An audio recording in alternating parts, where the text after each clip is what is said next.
Жалдырап турган адам барып ошол ломбардтан акча алат.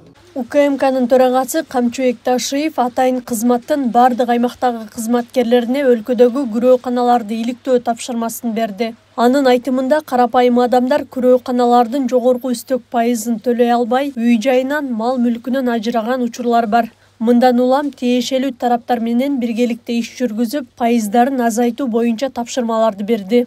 Ошондуктан ушул маселе боюнча жумушту мындан ары алып баргыла.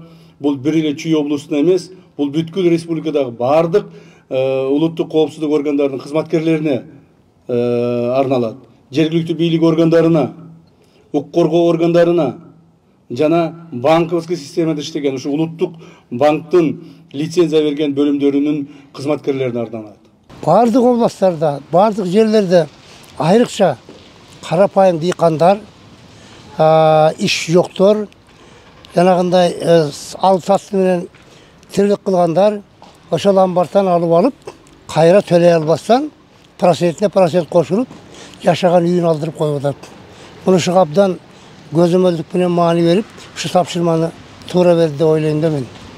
Андан сырткары атайын кызматтын төрагасы өлкө аймагында иш алып барган бир нече күрөөкананы мисал кылып өттү. Алар 200-300% жогору үстөк кошуп алганын, бул өз кезегинде элдин коопсуздугуна түздөн-түз таасир этип жатканына токтолду. Кээ бир ломбардтар мына сотовый оператор О деньги деген бар экен. МКК акча булак дейт. 244% менен берет экен. МКК Заман финанс, бывший Сомо дейт. 267% менен акча берет экен.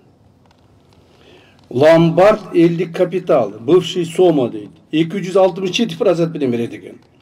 МКК Достукча, Акчамат дейт. 378% менен берет экен. МКК АБН дейт. 104% менен берет экен. Мына. Бул эмне деген адамды элди тоноо деген. Ушунчалык көбөйгөндө Бишкекке барсаң, бар ломбард, Жалал Абад деле ломбард, Ошто деле ломбард.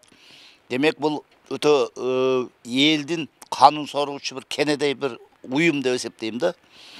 Азыр эми кечеги коопсуздук комитетинин төрагасы Камчыбек Ташиевдин 25 декабрдагы коопсуздук комитетинин ачылышындагы сөзү бардык элге жагып атат.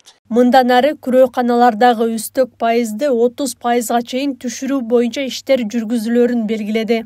Мыйзам чегинде улуттук банк лицензия берип атабы ошол ломбардтарга. Улуттук банк менен чогуу, ошонун бөлүмчөлөрү менен, кызматкерлери менен чогуу иштеп туруп, ошол проценттик ставкаларды түшүрүшүбүз керек.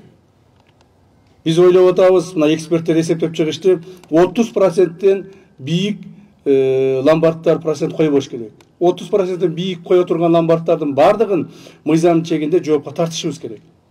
Мына ошолор боюнча маалыматтарды силер топтошуңар керек, жерлерден.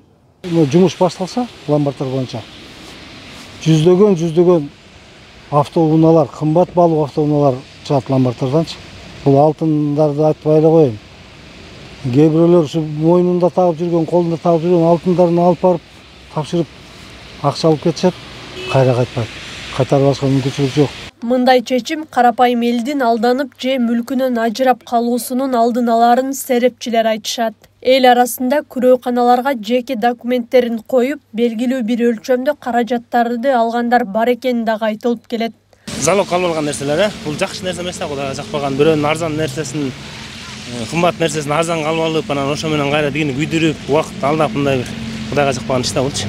А вот в некоторых ломбардах было такой случай, что было, что мы в больницу попадали, не могли связаться, алтындарымызды арзан келе алып койгон жерлерде болду. Энди тарнасында мы их тоже понимаем, но ошондойлорго надо проверять. Ломбардтарды текшериш керек да, караш керек.